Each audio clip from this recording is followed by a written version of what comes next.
if we can enable AI to have this flexibility, as AI becomes one of the largest and soon the largest consumer of American electricity, then we may be able to sidestep some of the infrastructure increases that it currently demands. And that could be good for ratepayers who are seeing sharply increasing bills. It could be good for grid reliability. And it certainly could be good for the speed of getting AI data centers built much more quickly. We have these tests, and they're being done, instead of being done all in one central data center, and now I can't let that data center go down. It's as if I had human beings, electronic human beings, in different locations. And since they're all working separately, and then eventually I'm going to bring all their work product together into one final product, I could tell one of them to go take lunch at a different time than a different one, but we would still meet our target, which is to have the whole job done to upload and in a centralized place at a particular time. For a tech company that's spending, let's call it $30 billion to $40 billion for a single gigawatt training center, being told that you can't run that for every maximum hour is a really negative NPV type of calculation. And that's why they're so hesitant in doing so.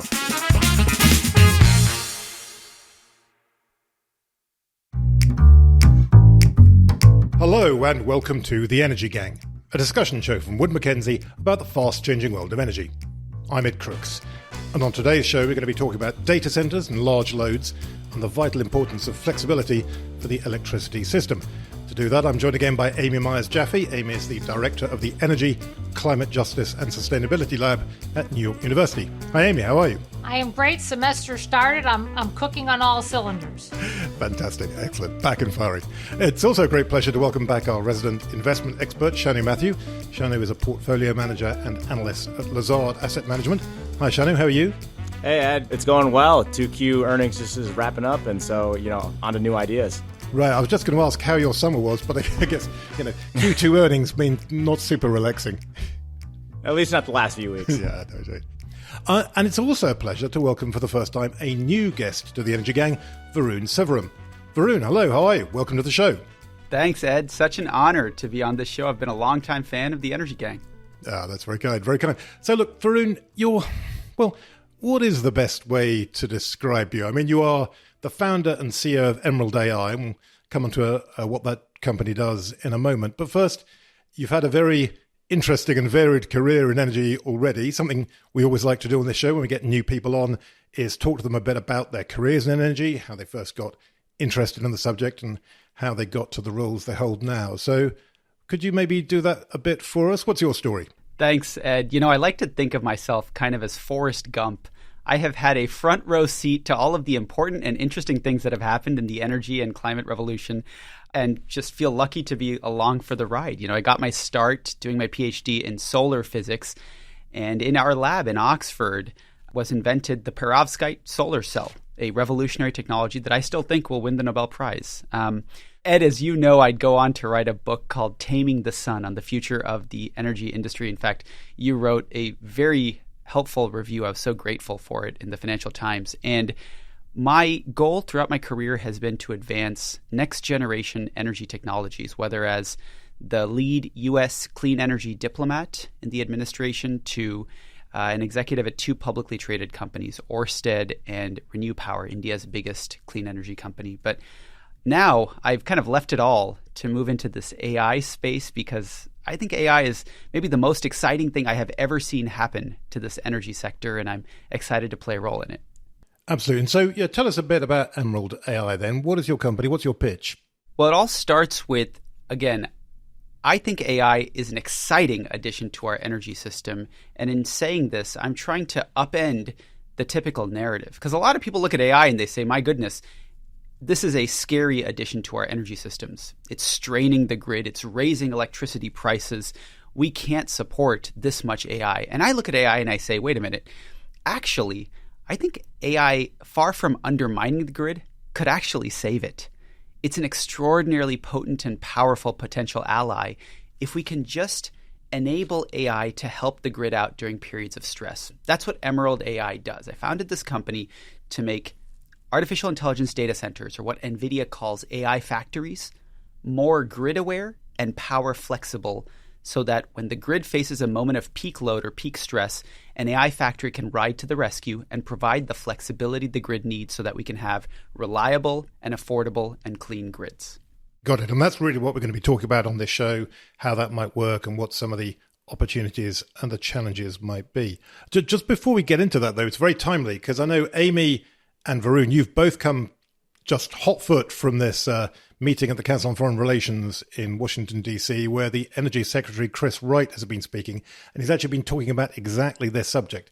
I think he said something like, didn't he, this has been the subject I think about most. I was thinking, this is what I'm most interested in, obsessed by at the moment, is thinking about how to increase electricity supply and energy supply for AI specifically and for economic development in general. But Amy, you were listening to him. What did he say exactly?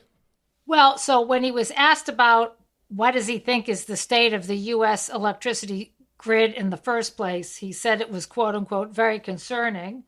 And when somebody asked him about the pressure of AI, he said, we have to move fast. It's a Manhattan Project number 2. Right. And so this is the idea we've talked about quite a bit on this show in the past, that the United States is in an AI race with China today, just as it was in a race to develop nuclear weapons with Nazi Germany during World War II, as it was in the space race with the Soviet Union in the 1950s and 60s. And so it's kind of, the stakes could not be higher. This is kind of the fate of the world is hanging on this. And therefore, kind of everything has to be done to maximize electricity supplies to be able to run those data centers to deliver those advances in AI, right? That is correct. And he kind of went through the history of his own journey as a scientist like Varun and his studies as a scientist, and really laid out this as a national security challenge. Varun, I don't know if you want to add anything to kind of what his perspective was, but definitely that. And there have been other speakers recently at the Council of Foreign Relations who've made similar points, harkening back to the fact that our national security apparatus was set up after World War II and then focused on the Cold War. And again, that we need to innovate. We need to focus on cyber. We need to focus on AI. And we're having to basically think forwardly about reforming institutions and reforming practices to get us where we need to be, not only to be economically competitive, but also to really ensure our national security going forward. That's right, Amy. And let me just say also, I'm a senior fellow at the Council on Foreign Relations, and this was a marquee flagship event where we hosted Secretary Wright. In addition to everything you said, I heard the Secretary say that the single largest impediment to getting AI built and meeting those national security imperatives and competitiveness, as you said, Ed, is getting electricity generation capacity online. He talked a lot about nuclear. He talked about other sources of energy that we're trying to bring online. And I think to that, I'd say we absolutely need more energy. We need abundant energy. There's a range of priorities this administration wants, such as reindustrializing America with manufacturing, advanced semiconductor fabrication facilities, et cetera. The caveat I'd add to what the Secretary said is, if we can enable AI to have this flexibility as AI becomes one of the largest and soon the largest consumer of American electricity, then we may be able to sidestep some of the infrastructure increases that it currently demands. And that could be good for ratepayers who are seeing sharply increasing bills.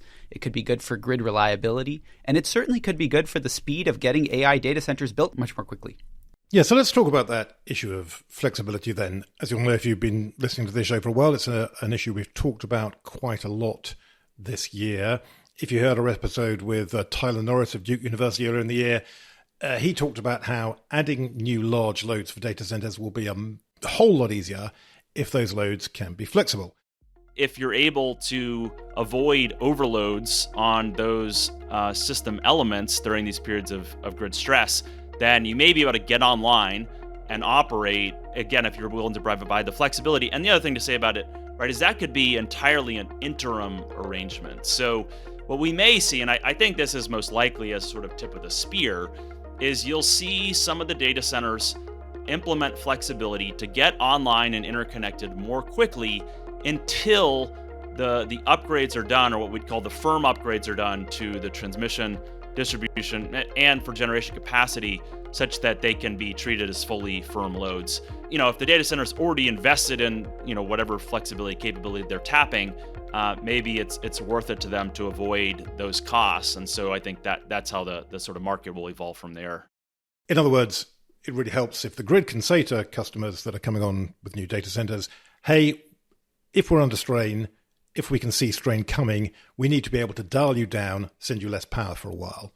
And if that can be done, so Tyler Norris has these calculations, it will be possible to add a lot more new loads to the grid a lot more quickly. But in my experience, when you talk to data center operators, very often they talk about always being available. You'll talk about 5 nines reliability. In other words, being available 99.999% of the time.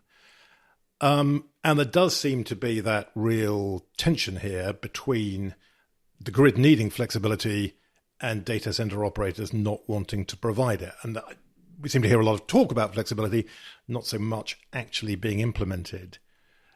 So, Varun, what do you make of that, and how do you think it actually can be turned from, say, a kind of hypothetical thing that people would like to have and that would be great if they could have it, into something that actually is a feature of these large loads on the grid?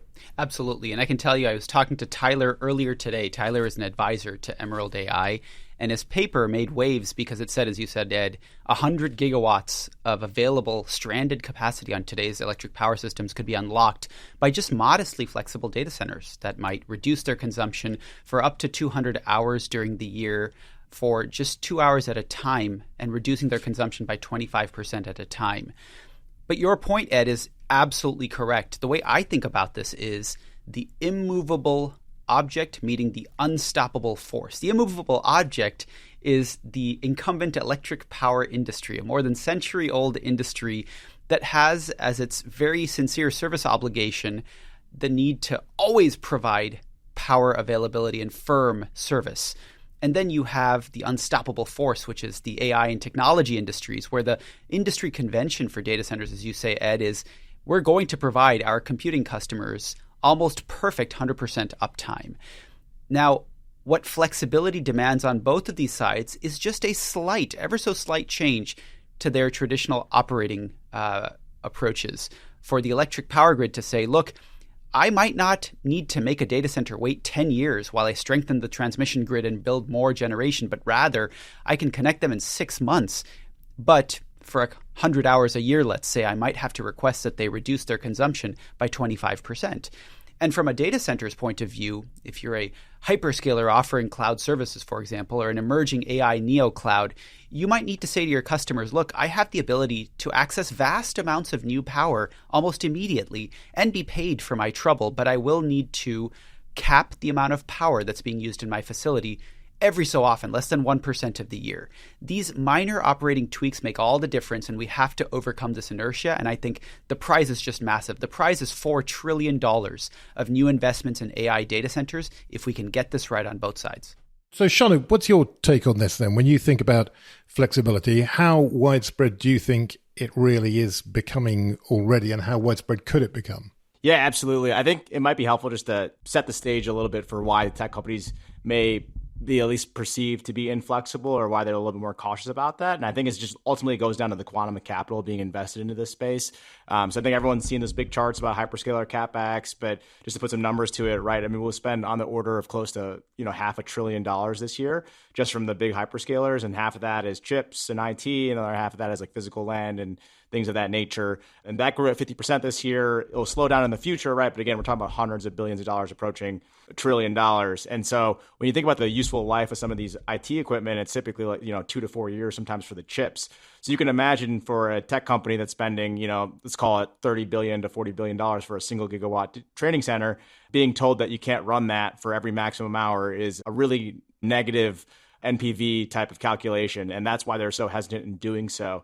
But I think one of the things that, to Varun's point is Flexibility is coming into the conversation naturally just from the evolution of the technology cycle. I mean, one of the things I was playing around this morning with and I was writing about was just kind of the evolution of the increasing computational demand that we've witnessed. So originally it was like, let's maximize the individual GPU performance, and then it became unified rack performance. And now it's data center wide performance. And now increasingly, if you look at NVIDIA and Broadcom's calls from the last week or so, we're moving into a multi-data center distributed performance type of parameters where you're trying to scale across data centers. And that's happening just naturally because of these constraints around power, around real estate, around building these really, really high density type applications. And so I think to Varun's point, we're talking about orchestration, we're talking about coordination of workflows. Like that's going to happen naturally, just given the constraints that exist in building massive amounts of infrastructure. And that's going to be true whether it's a training load, whether it's an inference load, et cetera. So I think part of this is just kind of, inevitable. And I think people that are kind of framing this as like, this is a yes, no, and we're never going to go to flexible because it doesn't make economic sense, just kind of misses the point a little bit. Like it's going to naturally happen just given the constraints that are there. But ultimately, I think what the hyperscalers are solving for is just they want to ensure that they can get, positive ROI on any type of investment they're going to be making. So, if flexibility is a part of the equation, what did they get in return for that? And I know we're going to get into the PGM proposal part. Let's just go a little bit further down that rabbit hole, Shanu, because you raised some great points, really building on Varun's insights. So if I'm doing that, but I'm not willing to have multiple workloads contributing to something at different times, or I'm not wanting to have a cluster that's on different substation loads. I mean, the risk is that I'm going to get shut down accidentally. Either the weather's going to shut me down, some kind of congestion's going to shut me down, everybody's going to put their hairdryer on at the same time. So I think a precedent was set, ironically, in ERCOT. Because even though ERCOT has all this talk about firm dispatchable power, the truth is they really actually put in a lot of batteries, and they are very concerned, as they should be, about residential users. And so they were the first state to say, we're passing a law that gives us the right to turn a data center off completely if it means making sure there's no blackout for our residential citizens. And so, do we think that's going to happen in more states? Varun, do you think that changes the conversation you're having with the hyperscalers? Because if that starts to be the regulatory framework across the country, they're going to be forced to think about flexibility. I also want to come back, Shanu, to some of the exciting things you mentioned about multi-data center fabrics. But let's come back to that because this is a critical point. Amy, as you say, grid operators have the service obligation, and the last thing you want to do is have to shut off a residential community or shed rolling blackouts as a result of not being able to meet peak demand. And it's especially bad if the data center has caused this problem and yet they still get served. And so therefore, what can you do? Amy, you made the point that in Texas, there's now a law on the books that in theory could enable the power system operator, ERCOT, to simply shut off data centers. Again, this is why I think hyperscalers, data center operators, tech companies have an incentive and a reason to proactively come up with more graceful solutions than simply getting shut off. I'm really excited to share, this just became public, that NVIDIA and Emerald AI are collaborating to enable a reference architecture for AI factories or AI data centers to have some of these capabilities like flexibility. And here's why that's important. If a data center has this capability, it can provide that flexibility, that demand reduction during a peak moment, for example, in a graceful way that protects the AI customers but also meets the grid's needs.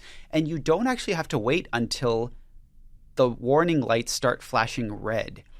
One of the best conversations I've had early on as I did market research to create Emerald AI, I spoke to the CEO of ERCOT, really a visionary thinker, Pablo Vegas, who shared that his goal would be to never get to the emergency condition to begin with. You never want the warning lights to flash red. Maybe they flash yellow, and that's the point at which you deploy the available resources you have. Amy, as you mentioned today, they're batteries, but data centers could be that flexible resource that as soon as you're in a moment of even remote danger, the data centers are able to help the grid return to a normal operating condition. Now, back to Shanu's point, there's trillions of dollars going into these data centers, and they are doing some of the most economically valuable work in our economy. I don't care if you think that generating cat images or images that look like Studio Ghibli is economically valuable or not, the numbers don't lie. The GDP benefit of US data center and AI are staggering. And so therefore, those are the economic activities we do not want to curtail. At the same time, if we can do so gracefully in a way that the AI compute users still remain very satisfied with their quality of service, you have this rare win-win-win-win-win, right? I could go through the 5 wins, but I think you know what they are. The AI compute user is happy, the grid is happy, you have reliable, safe, clean, and affordable electric power systems. I think I got to 5 wins. And that's rare in our field. So, Shanu, what do you make of this? Does that sound too good to be true? I mean, I think there's like a lot of steps between now and there, but I mean, ultimately, I think that the long-term vision I'd agree with, right? And then point in terms of like the different priorities, right? Like if I'm a utility on the hottest possible day, everyone's operating at their peak load capacity, AC's on, et cetera, I need to plan for that event. The issue with the data center stuff, right, is that based on the operational load of that type of facility, whether it's a colo, whether it's an infrastructure data center or a training data center, there's different utilizations that spike up and down. And as anyone that follows this stuff really closely knows, that at chip level and then extrapolating to a data center level, these things are really transient, meaning that the workloads spike. Like oftentimes the chips will be like idle, like operate at 30 to 40% of their max thermal capacity and then spike up to 100 to 110%.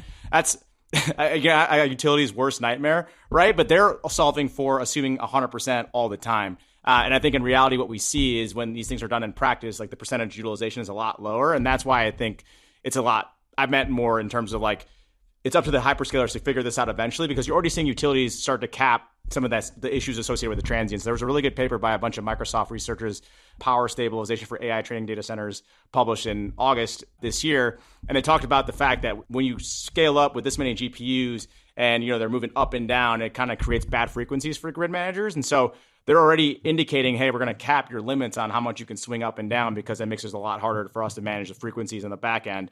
And so I think part of the conversation around flexibility is like there's a different mismatch between the utilities solving for the worst possible scenario, but in reality, the percentage might be a little bit lower. I mean, just today I was reading a report on ERCOT, which we just were talking about. They did a study of data center loads from 2022 to 2024, and they actually only used 50% of the megawatts that were initially requested. Right. And so I think that like that introduces this mismatch, and where there's an opportunity for flexibility here, where it's like if you requested a gigawatt and end up using 500 megawatts, that opens up quite a lot, right, for the flexibility side and the utility planner side in terms of what's actually being managed according, or what's being planned for and then managed to. Yeah, absolutely. And I've seen other numbers like that circulating, and I think we've got some at Wood Mackenzie as well, as you say, saying although the data center operators talk about 5 nines availability, they're absolutely not used. They're not using 99.99% of the full capacity at all times, or the full capacity at 99.999% of the time. So there does seem to be some headroom there. Again, just from a grid operator's perspective, that doesn't seem to be at all helpful, though, because if you have no visibility into exactly what the variability of the demand is going to be, if you can't predict when that spare capacity is going to be available, and most importantly, it's not controllable by you, it's not kind of dispatchable effectively, it doesn't really help. So to your point, Shanu, when you say grid operators always prepare for the worst eventuality, you can see why they do that, right? That's totally reasonable from their perspective, because if you say, oh, well, this gigawatt data center is only using 500 megawatts, but then at the time of maximum stress on the grid, it happens to jump up to 1 gigawatt, then disaster ensues. So you have to be on the cautious side. Everybody help me here. I mean, I'm the least knowledgeable of all of us having this conversation. I'm like the lay person. So let's just say, Shanu, very interesting study and very interesting statistic from Texas. So how do we get to a moment where we had this massive blackout and somehow we didn't even have the data centers operating at max capacity? Is it just that so much generation capacity got wiped out?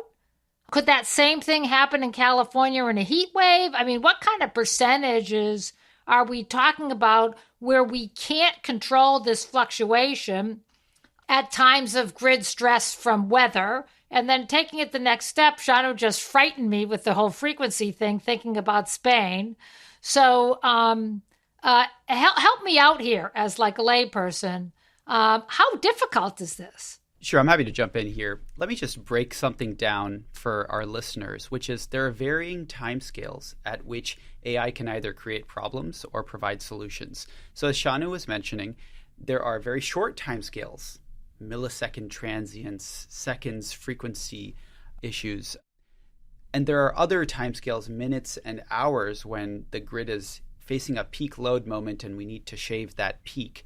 Across all of these timescales, different solutions will be needed, and there isn't one single silver bullet for any of them. So, for example, when an AI training run starts up and then it causes a massive tens of megawatt increase in energy consumption, and then all of the GPUs do something called a synchronized checkpoint. It's kind of like saving your work on a Word document.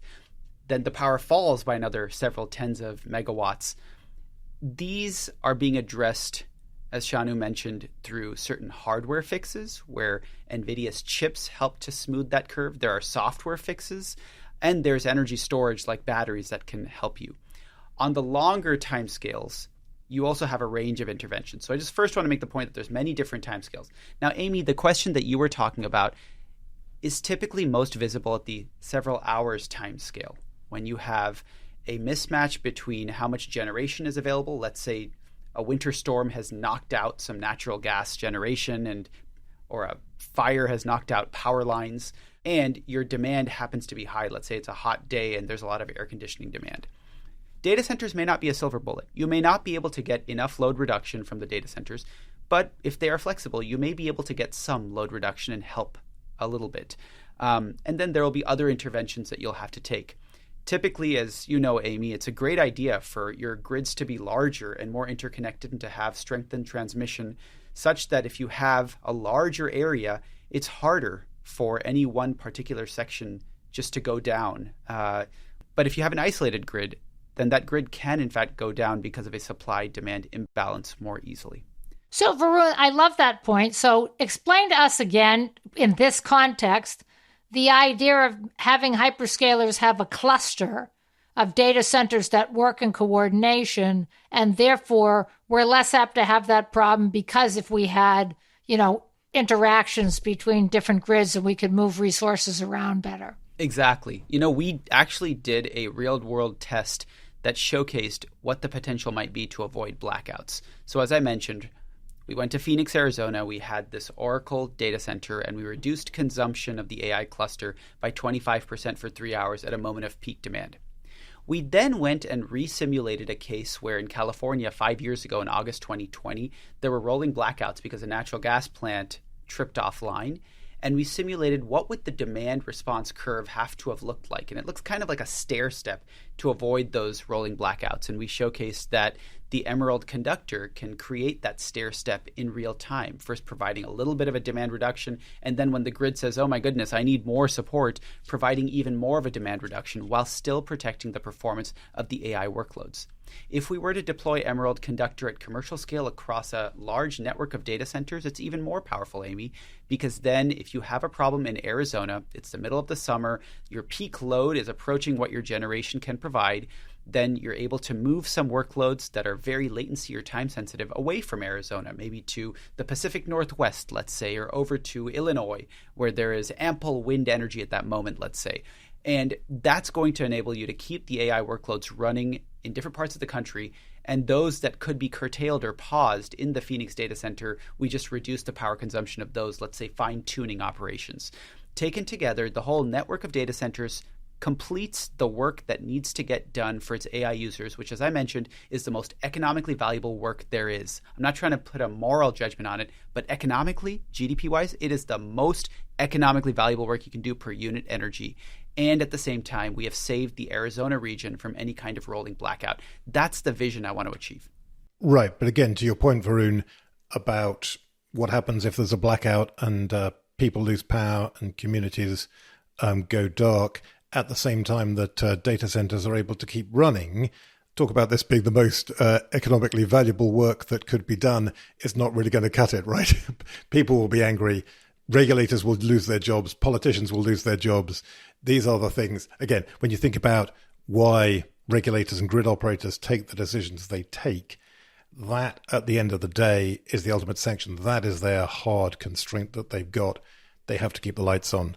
and all those other considerations are going to be secondary. And that's what's happening in PJM. Why is PJM in the news? PJM is in the news because they had these capacity market auctions and the prices were stunning. And that made it a political thing for all, not only for everybody involved in maintaining the system in PJM, but also for all the politicians in the different states that are part of that regulatory area. Well, indeed. And politicians say, oh, well, capacity market prices are too high. We shouldn't be having to pay for all this. You still need the capacity, though. And if you don't incentivize it properly, it's not going to come. And so that's going to be creating problems for you down the road. So, but the point that Amy makes is dead on, which is the price of electricity, the household bill annually for a household in Columbus, Ohio, on average, went up $240, directly attributable to data centers. Wow. That is not a good look, and that I think everybody has an incentive to avoid that happening. And that's why we need to be proactive in finding better solutions. Now, I do want to hit a positive part of the story, which is the tremendous pace of technological change. Earlier, Shanu mentioned that you heard from earnings calls from Broadcom, you heard from NVIDIA a couple weeks ago, that the incredible technology progress, not just in the chips, but in the networking, is enabling multiple data centers to act in concert. In fact, NVIDIA has a new technology called Spectrum X that enables such a high bandwidth set of network connections between data centers that it's as if data centers that are spatially separated can act as if they're all part of the same data center complex. And that's a very powerful tool. I feel, again, bringing back this Forrest Gump analogy, I'm here watching all of these tremendous advancements in the tech industry. AI is forging ahead. And every time I hear someone like our colleagues at Oracle, they're our partners, talk about the tremendous fiber optic connections they'll build in between data centers, I get excited for a reason that has nothing to do with why they're excited. They're excited because they're going to serve their AI customers an amazing product. I get excited because I can piggyback on this incredible advance for electric grid purposes. If you have a very well-networked set of data centers, it becomes even easier to shift workloads in between data centers, to pause workloads in one location and make sure they get picked up somewhere else, to coordinate operations, and even to do things like distributed training, where you might have many autonomous workers operating in multiple different data centers. Google's DeepMind published a protocol, DeLoco, that does this. And that's a very exciting opportunity because you might, therefore, instead of having to take down a whole training run, you can just pause simple decentralized autonomous workers one at a time in places where grids are particularly stressed without compromising the overall progress of the training run. So I think, again, just to bring this back to a 10,000 foot level, the pace of AI is moving, and everybody who is advancing AI is focused on AI and its economic potential. I want to be focused on leveraging these advances for helping the grid so that we don't have the situation, Ed, that you mentioned, where the data centers keep getting power, but the neighborhoods get blacked out. That's a real bad look. Or Columbus, Ohio has bills go up by $240. We've got to avoid those. So Varun, just to restate what you're saying with this autonomous worker so people understand, we have these tasks and they're being done, instead of being done all in one central data center, and now I can't let that data center go down, it's as if I had human beings, electronic human beings, in different locations. And since they're all working separately, and then eventually I'm going to bring all their work product together into one final product, I could tell one of them to go take lunch at a different time than a different one, but we would still meet our target, which is to have the whole job done to upload in a centralized place at a particular time. You have nailed it, Amy, and I'm so glad that you gave that much more understandable analogy. Look, this is still a research direction. Today, a large training run is done in the same facility with synchronized GPUs. But you can imagine, and there's great published work on this, and companies like Prime Intellect that are advancing this paradigm, you can imagine what you just said, Amy. The group project gets done by a bunch of different students, and each of them gets to take lunch whenever they want, but they share their notes afterwards, and they make sure that the work gets done on a reasonable timescale. And it's really robust and resilient, both to other things that can go wrong, like GPUs failing or outages, but also to Emerald's approach to pausing or slowing workloads when the grid is stressed to provide AI data center flexibility. So think of it as the group project paradigm. We're not there yet, but when we get there, it's a good example of an AI innovation that's going to make it even easier for AI to help the grid. And not only for AI to help the grid, I mean, honestly, all the companies should be working on it because it's an important national security imperative that you have a cyber division that way. And you can't just have something get disrupted because someone can target one particular data center because they have intelligence that that data center is doing something critical. Nailed it. That's right. Shanu, you were going to say something. I think I was just trying to connect the 2 points earlier where I think we were talking about these things at contrast where, the utility operator has to decide between keeping homes lit and heated versus the data center running. And I think that's what the tech companies see in the periphery, right? Like they're looking down and seeing that, hey, like these things could be construed as the and/or decision, and like that is increasingly going to become a political hot button issue, especially as electricity inflation accelerates. And so they're already working on these solutions as just a result of their own redundancy and their own uptime initiatives. Like they want to be decentralized to a point where they can be in control of their operations. Otherwise, they will be forced into these operations, right, where the utilities can say, I'll shut you off. There's a Epoch paper that, outlined the power density of the compute being demanded. One of the things they talked about was distributed training and synchronization amongst data center facilities. And right now, there's already a host of labs testing this out at 15 to 50 miles. Broadcom talked about 100 kilometers at their last call. So you're already seeing this stuff happen in the background. It's just not at the forefront today. And that's why I think when Varun pitches this grand future of kind of the data center flexibility and these different options, whether it be hardware or software or firmware, that's where you can see that naturally we're already headed that way in general, just given the fact that a lot of these companies are already thinking about what the problems are going to come up in the next 1, 3, 5 year timelines. So, Shanu, I have a follow-up question on that. You followed the investment community. You cited these giant numbers. My whole community here in New York, the private equity community, they are just raising money for infrastructure funds right and left.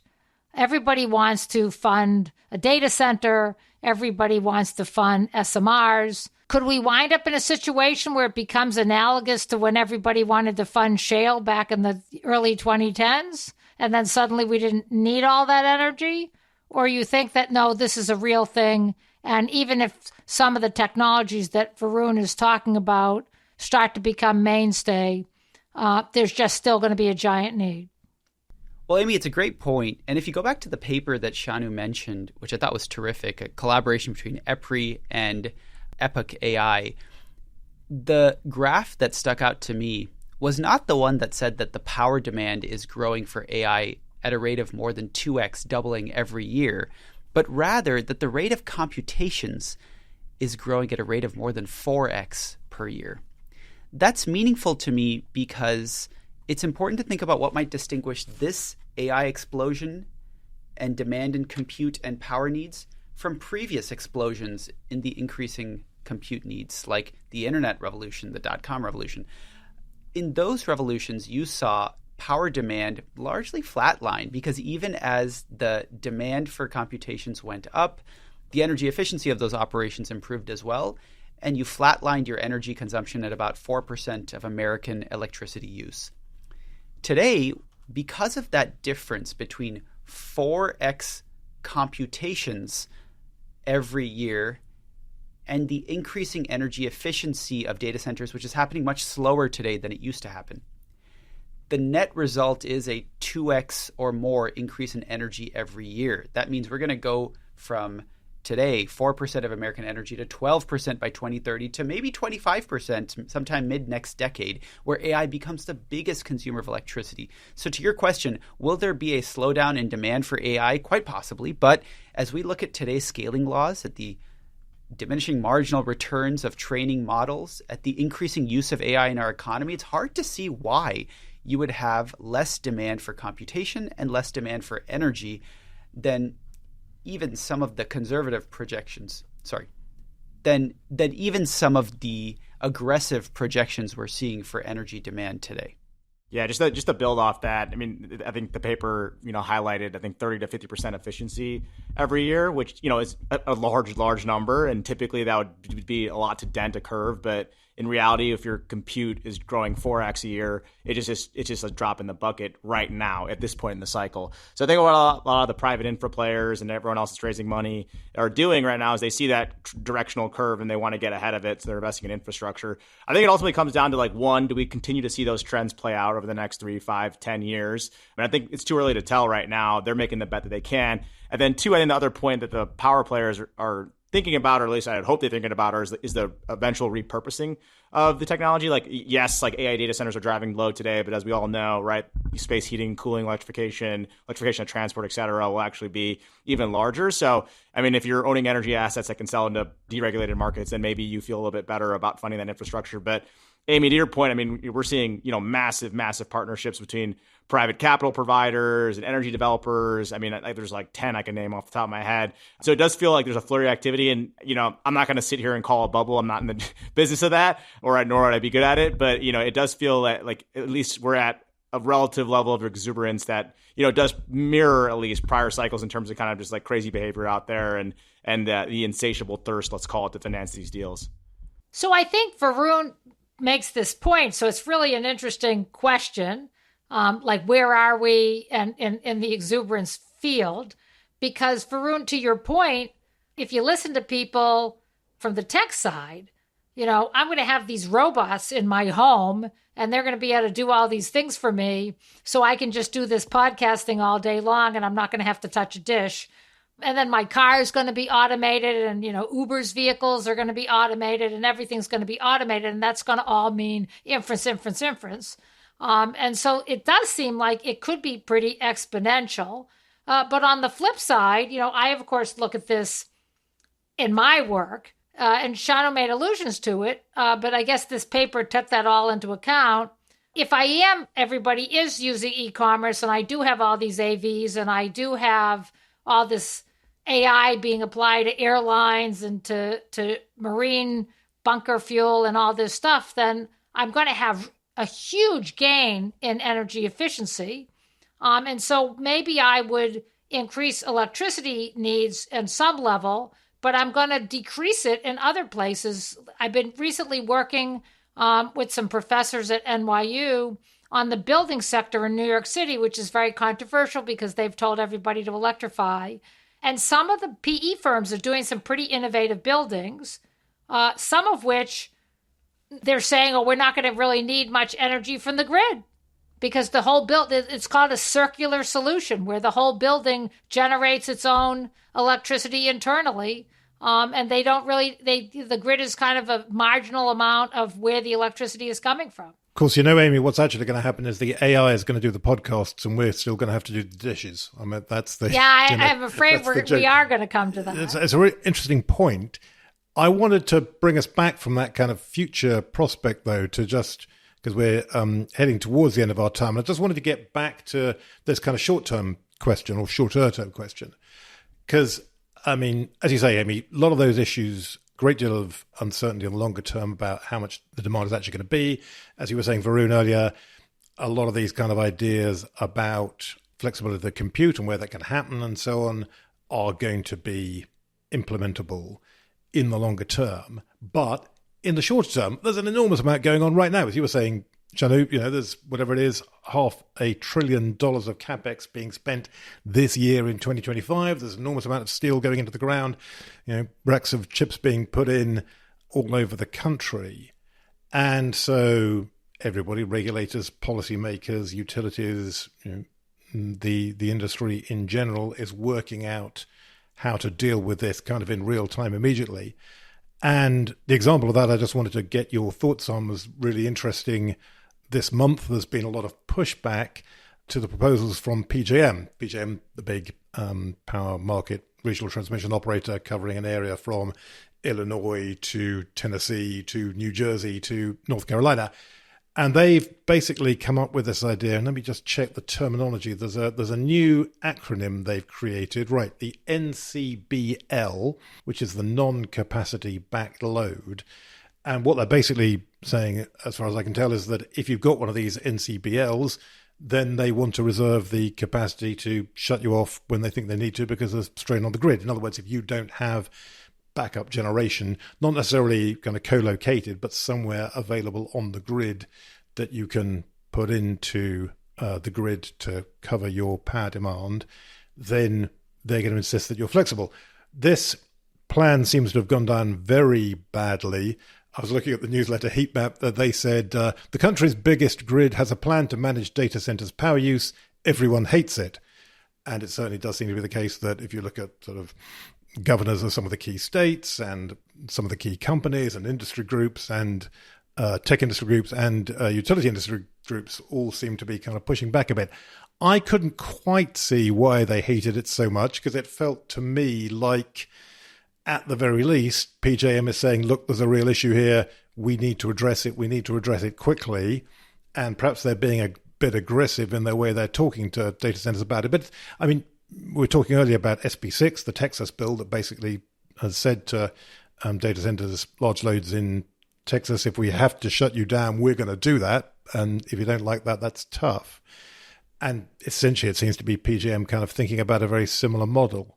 I don't know Shanu, have you been looking at this, and what do you make of what they've been proposing, and does it make sense to you, or do you see why everyone's unhappy about it? Yeah, I mean, if you look through the commentary and the original proposal, I mean, one of the things I think is markedly, absent from it was that they didn't really at least specify the benefits you'd get from participating. I mean, like, you wouldn't pay the capacity, functions or premiums, but you don't get any like speed for interconnect. And I think that's the whole trade-off right here, is that at the end of the day, it goes back to that economic incentive where it's, do I get any type of benefit for voluntarily shutting my load? And in this case, it wasn't really clear or was spelled out in the original proposal. And so like what you see in the commentary is like a willingness for demand response if there's some associated benefit, right? Because in this case, then like the economic benefit of time to power is a lot greater than, this voluntary thing that you can get around by, either figuring out flexibility from a software, hardware, or storage perspective. And I think that's what was missing. And largely when you look at the commentary from some of the big players, the data center coalitions and et cetera, like Tyler Norris has covered this ad nauseum, they seem constructive. It's just a matter of like, hey, like, what are we getting in return for this? Otherwise, you're just discriminating against our larger load. Varun, I'm sure you have some opinions on that. Totally. And it's going to be a push and pull for a little while as we try and find the right compromise. But I'm just glad that folks are thinking proactively about this. Look, I gave a speech recently at the EPRI summer seminar. EPRI has been a wonderful partner and the convening body for the DC Flex initiative, through which energy and technology industry folks are coming together to advance data center flexibility. And what I said was we need 3 key next steps. The first is for the tech and the energy industries to come together to do demonstrations. We at Emerald AI with Oracle, NVIDIA, and the Salt River Project utility in Arizona did the first one of these demonstrations through EPRI DC Flex. But now we need 10 and 20 and 100 more of these demonstrations at larger and larger scales. We're really excited at Emerald that our next few demonstrations, one is kicking off on Monday in Chicago, also through EPRI DC Flex with Commonwealth Edison. Others are going to happen in the United Kingdom, all over the world. The second thing is that we need real progress on accelerated interconnection processes. Shanu, as you mentioned, this is the real incentive that's going to entice data center and cloud companies to come to the table and say, we're willing to do flexibility. If we can get faster time to power for a new data center, or take an existing data center and get a larger power connection so that you can swap out the GPUs for the latest NVIDIA generation, switch to liquid cooling, etc. And the third thing was, we need to advance the technology frontier for how we achieve flexibility. We have so many tools already. We have infrastructural tools like batteries, and we're just at the cusp of commercializing these computational tools like spatial and temporal flexibility that Emerald does. So you do those 3 things, and I think there's a real forward progress over the next 12 months to scale up data center flexibility to large commercial scale, and then to multiple data centers to create, one of the things you talk about, Amy, a virtual power plant of AI data centers. That, I think, is the holy grail solution. It's going to be the most powerful demand-side solution we've ever seen on our power grid, because data centers are massive, they're virtually controllable, they have millisecond response time, and they're connected with each other at the speed of light to move work all around the world. I think the sky's the limit at that point. Yeah, that is a great point. And certainly I think I would have a certain amount of faith in the ability of the free market to deliver solutions here, because the rewards are so massive, right? The incentives, if you can get this right, if you can work out, as you say, how to kind of reconcile the irresistible force and the immovable object, if you can work out how to get over these issues of flexibility in order to get more capacity connected and operational and on the grid sooner, that's going to be something that is going to be very richly rewarded. That's going to have a huge payoff. And as you say, a lot of people will be very strongly incentivized to make that work. I guess including you, Varun. I'm super excited to push this work forward. I'm so grateful for the chance to speak with all of you. Congrats on a great show. Well, thanks very much indeed. Thank you very much for joining us. We do, unfortunately, have to leave it there, but thanks very much indeed. Amy? Thanks, Ed. Thanks, Varun. Thanks, Shanu. Always great to see you both. Yeah, many thanks, Shanu. Yeah, thank you, everyone. It was a pleasure joining you all. Thank you again, Varun. All the best with your efforts. Will be very interesting to see. We should talk again perhaps next year and catch up, see how things are going for you, but certainly hope it all works. Thanks to our producer, Toby Biggins-Gilchrist, and above all, of course, as ever, many thanks to all of you for listening. We really do value your feedback. Please do keep that coming. Leave us a review, send us an email, whatever you want to do. And we'll be back in 2 weeks with all the latest news and views on the energy transition. Until then, goodbye.